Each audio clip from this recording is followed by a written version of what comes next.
गण्डकी प्रदेशको 11 जिल्ला मध्ये एकमात्र तराईको जिल्ला नवलपुर अर्थात् नवलपरासी बर्दहाट सुस्तपुरलाई नेपालको कान्छो जिल्लाको रूपले समेत चिनिन्छ।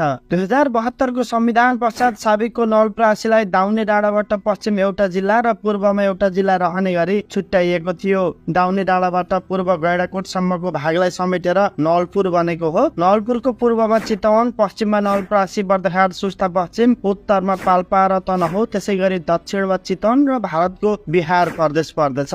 नवलपुरको कुल क्षेत्रफल 1331.16 वर्ग किलोमिटर रहेको छ। नवलपुरको कुल जनसङ्ख्या 3,78,079 रहेको छ, जसमा पुरुषको संख्या 1,77,887 जना र महिला 2,01,92 जना रहेको छ।